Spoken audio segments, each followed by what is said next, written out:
திருவண்ணாமலை மாவட்டத்தில் அந்த மண் சரிவு ஏற்பட்ட இடத்தில் தான் நாம் தற்போது இருக்கிறோம். அந்த பகுதியில் 7 பேர் ஒரே குடும்பத்தை சேர்ந்த ஒரு 4 பேரும், சிறார்கள் ஒரு 5 பேரும் சேர்ந்து ஒரு 7 பேர் ஒரே இடத்துல சிக்கி இருக்காங்க. அவர்களுடைய மீட்கும் பணிகள் தான் தற்போது நடைபெற்று வருகிறது. நேற்று மாலை 6 மணிக்கு இந்த சம்பவம் நடந்த நிலையில் அவர்களை மீட்கும் பணியானது தற்போது வேகமாக நடந்து வருகிறது. குறிப்பாக இவர்கள் சிக்கியிருக்கக்கூடிய அந்த பகுதியாக சொல்லக்கூடியது ஒரு மலையினுடைய பாதி அளவு இருக்கக்கூடிய பகுதி. அந்த பகுதியில் ஜேசிபி எந்திரங்கள் உள்ளிட்ட வாகனங்கள் எதுவுமே செல்ல முடியாத அளவு சூழல் இருக்கக்கூடிய நிலையில NDRF வீரர்களும் தேசிய பேரிடர் மீட்பு படை வீரர்களும் தமிழக அரசினுடைய மீட்பு படை வீரர்களும் தீயணைப்பு படை வீரர்களும் ஒன்றிணைந்து தற்போது அவர்கள் கைகளாலேயே கயிர்களை கட்டி பாறைகள் எல்லாம் கொஞ்சம் கொஞ்சமாக அகற்றி தற்போது இந்த மீட்பு பணிகளில் ஈடுபட்டு இருக்காங்க.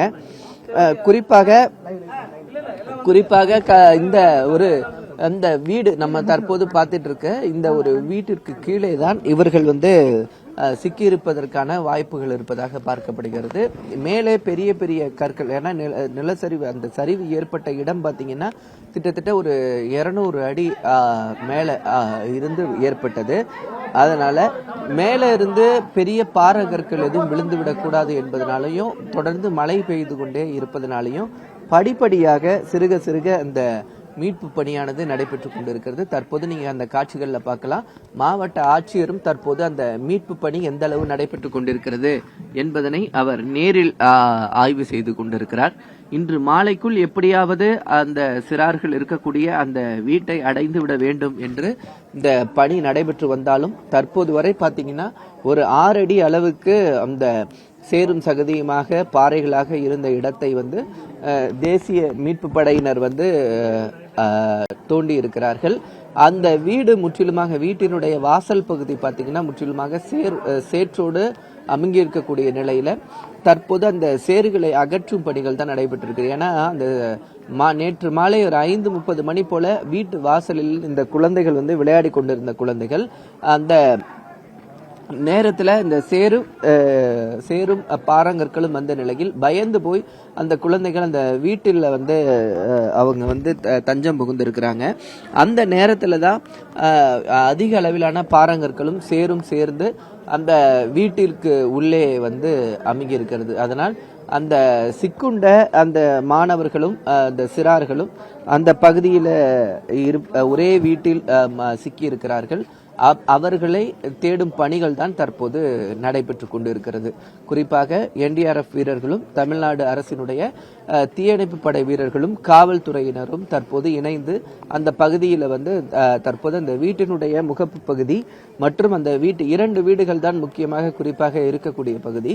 மற்றவர்களை எல்லாம் அகற்றிவிட்டதாக சொல்லப்பட்டாலும் மொத்தமாக அந்த பகுதியில் முழுமையாக பாதிக்கப்பட்ட வீடுகள் அப்படின்னு பார்த்தோம்னா 10க்கும் மேற்பட்ட வீடுகள் இருந்தாலும் குறிப்பாக 2 வீடுகள் இருக்கக்கூடிய பகுதி தான் அந்த சிறுவர்களும் அவர்களுடைய பெற்றோர்களும் சிக்கி இருக்கக்கூடிய வீடுகளாக பார்க்கப்படுகிறது.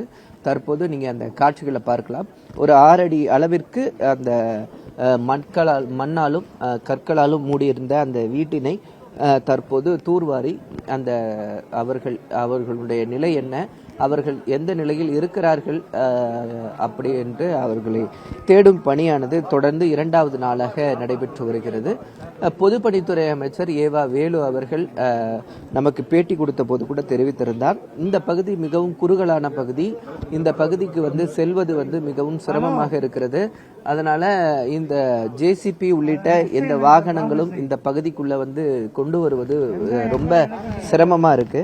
அதனால ஜேசிபி உள்ளிட்ட வாகனங்களை பாதுகாப்பாக எடுத்து, ஏன்னா அந்த பாறாங்கற்கள்லாம் மேல இருக்கு, அந்த பாறாங்கற்கள் இங்க தோண்டும் போது எதுவும் மேல சரிந்து விடக்கூடாது, ஏன்னா மீட்பு படையினருக்கு எந்தவித ஆபத்தும் ஏற்பட்டு விடக்கூடாது அப்படின்னு சொல்லிட்டு அவர்களுக்கும் எந்தவித பாதிப்பும் ஏற்படாத வகையில் இந்த மீட்பு பணியானது நடைபெற்று தான் வருகிறது.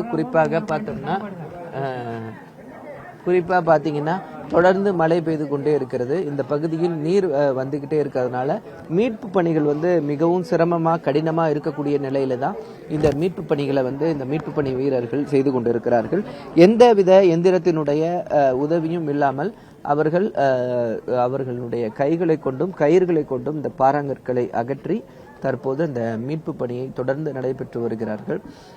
ஐஐடியினுடைய நிபுணர்களும் நேரில் மேலே இருக்கக்கூடிய அந்த வீட்டிற்கு அருகே இருக்கக்கூடிய பெரிய பாறைகளை பாதிப்பு இல்லாமல் எப்படி அகற்றுவது, அங்கிருந்து அந்த மீட்பு பணியை எப்படி தொடர்வது என்று